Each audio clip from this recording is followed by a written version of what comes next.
శివాయ గురువే నమః. జ్ఞానక్షం యూట్యూబ్ ప్రేక్షకులందరికీ కూడా స్వాగతం.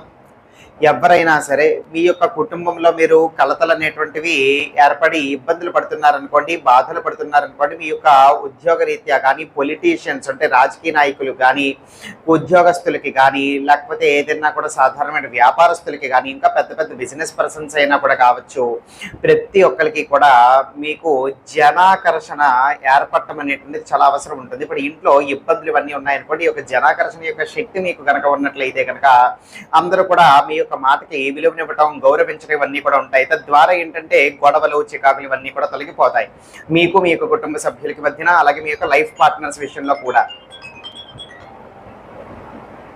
అలాగే రాజకీయ నాయకులు కూడా ఆ యొక్క జనాలందరూ కూడా వీళ్ళ యొక్క మాటకి గౌరవించటము, ఆకర్షింపబడటం చాలా అవసరము. బిజినెస్ పర్సన్ కూడా చాలా అవసరము. తద్వారా ఆర్థిక పరమైనటువంటి అభివృద్ధి కూడా ఉంటుంది. దానికోసం ఇప్పుడు నేను చెప్పబోతున్నటువంటి యొక్క పరిహారాన్ని ఆచరించండి. ఈ యొక్క పరిహారాన్ని పంచమి నాడు కానీ, దశమి నాడు కానీ, పౌర్ణమి నాడు కానీ చేసుకోవచ్చు. ఈ యొక్క తిథుల వరకు మేము వేచి చూడలేము, ఈ యొక్క తిథులు చూసుకోవటం, తెలుసుకోవటం మనకి రాదు అని అన్నటువంటి వాళ్ళు శుక్రవారం నాడు కూడా మొదలు పెట్టచ్చు. అయితే ఈ విధంగా శుక్రవారం నాడు చేసుకోవాలి, లేకపోతే ఈ యొక్క తిథుల నాడు చేసుకోవాలని నిర్ణయించుకున్నటువంటి వాళ్ళు సూర్యోదయం కన్నా ముందు, అంటే ఉదయం 7 గంటల కన్నా ముందు ఎప్పుడైనా సరే స్నానం పూర్తి చేసి ఈ యొక్క ప్రక్రియ చేసుకోవచ్చు. లేదు అని అంటే కనుక సాయంత్రం తిరిగి 7 దాటిన తర్వాత నుంచి 10 మధ్యలో ఎప్పుడైనా సరే చేసుకోవచ్చు. ఈ యొక్క సమయాల్లో మీరు శుభ్రంగా స్నానం అనేటువంటిది చేసి ఏకాంతంగా ఉండేటువంటి గదిలో, లేకపోతే మీ యొక్క పూజా మందిరంలో చక్కగా కూర్చొని ఒక ఆవు నేతితో చక్కగా దీపం అనేటువంటిది వెలిగించుకోండి.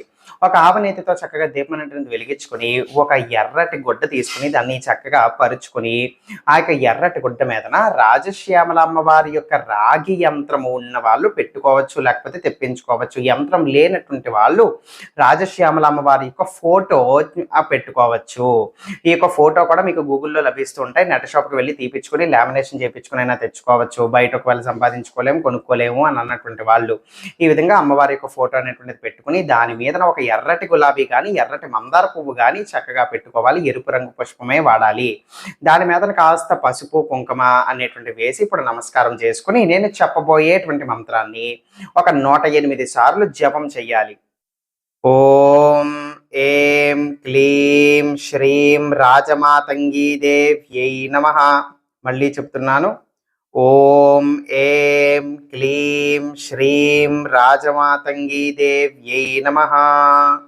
ఇది ఆ యొక్క మంత్రము. విన్నారు కదా? ఈ విధంగా జపం చేసుకున్న దాని తర్వాత చిన్న కర్పూరపు బిళ్ళ ఏదైనా కూడా వాడి చక్కగా ఆరతిచ్చుకోండి. ఇప్పుడు ఆ యొక్క ఎర్రటి గుడ్డ మీద మీరు పెట్టిన ఫోటో అవి ఏవైతే ఉన్నాయో యొక్క మిశ్రమాన్ని ఒక చిన్నదిగా మీరు అరేంజ్ చేసుకోండి. మీ యొక్క పూజా మందిరంలోనే ఏకాంతంగా ఉన్నటువంటి గదిలోనే మీరు ఎక్కడైతే చేసుకున్నారో ఒక పక్కకి పెట్టేసుకోండి. ప్రతిరోజు కూడా చేసుకోవడానికి వీలుగా ఉండేటువంటి విధంగా పక్కకి పెట్టేసుకోండి. ఈ విధంగా మొదటి రోజు మీరు మొదలు పెట్టినప్పుడే వరుసగా నేను 11 రోజుల పాటు చేసుకుంటాను, లేకపోతే 21 రోజుల పాటు చేసుకుంటాను. కోరిక ఇంకా బలమైనది, ఇంకా తీవ్రమైన అయితే 41 రోజుల పాటు చేసుకుంటాను అని చెప్పి మీరు సంకల్పించుకోండి. అయితే ప్రతిరోజు కూడా మీరు ఆ యొక్క ఫోటో మీద కానీ, యంత్రం మీద కానీ పెట్టినటువంటి యొక్క పుష్పం ఏదైతే ఉందో ఆ యొక్క పుష్పాన్ని తీసేసి, వాడిపోయినటువంటి ఆ యొక్క పుష్పాన్ని ఎక్కడైనా సరే చెట్టు మొదలలో పడేసేయచ్చు అనమాట. ఏ మర్రి చెట్టో, రావి చెట్టో, వేప చెట్టో, ఈ విధంగా అరటి చెట్టు కానీ అలా చెట్టు మొదల్లో పడేసేయచ్చు. పడేసేసిన తర్వాత ఆ యొక్క కుంకుమ బొట్టు ప్రతిరోజు కూడా మీరు మొదలు పెట్టే ముందు, ఆ యొక్క పువ్వు మీద మీరు మొదలు పెట్టే ముందు ప్రతిసారి కూడా కుంకుమ, పసుపు చిటికెడు వేయమన్నాను కదా, ఆ యొక్క కుంకుమ ఏదైతే ఉందో నుదుటికి పెట్టుకోండి. మళ్ళీ వరుసగా దాని మీద ఒక పుష్పం పెట్టండి. మళ్ళీ దాని మీద కుంకుమ అనేటువంటిది వేయండి. మీ యొక్క కోరిక చెప్పుకుని నమస్కారం చేసుకోండి. జపం అనేటువంటిది చేసుకోండి. ఈ విధంగా చేస్తే గనక అమ్మవారికి నమస్కారం చేసుకోండి. మీ యొక్క మాటలకి ఆకర్షణ ఏర్పడాలి, జన వశీకరణ ఏర్పడాలి, ధన ఆకర్షణ ఏర్పడాలి. ఇటువంటి పరిస్థితితో ప్రతిరోజు చేసుకున్నటువంటి వాళ్ళకి మీ యొక్క మాటలకు అందరూ ఆకర్షితులు అవ్వడం జరుగుతుంది. రాజకీయ నాయకులకు కానీ, కుటుంబ సభ్యులకి కానీ, లేకపోతే వ్యాపారస్తులు కానీ అందరికీ కూడా ఉపయోగకరంగా ఉంటుంది. అమ్మవారికి అనుగ్రహం వలన ఈ విధంగా జనాకర్షణ ఏర్పడటం వలన ముందు అది ఏర్పడితే అదే డబ్బుని తీసుకుని వచ్చి పెడుతుంది. ధనాకర్షణ కూడా ఆటోమేటిక్గా ఏర్పడుతుంది అనమాట అమ్మవారి యొక్క అనుగ్రహం వలన. కాబట్టి అద్భుతంగా పనిచేస్తుంది. మీ యొక్క కోరిక ఏదైతే ఉందో, తీవ్రమైనటువంటి యొక్క కోరిక ఏదైతుందో అది చెప్పుకొని దాని తగ్గట్టుగా ఇన్ని రోజులు చేస్తాను తల్లి అని చెప్పి అనుకుని మొదటి రోజు మొదలు పెట్టండి. ఈ విధంగా మీరు ఎన్ని రోజులైతే సంకల్పించుకున్నారో అన్ని రోజులు పాటు కూడా మీరు ప్రత్యేకంగా పాటించాల్సినటువంటి నియమ నిష్టలు ఏమీ కూడా లేవు. కానీ ఒక 2-3 ఉంటాయి. అవి ఏమిటి?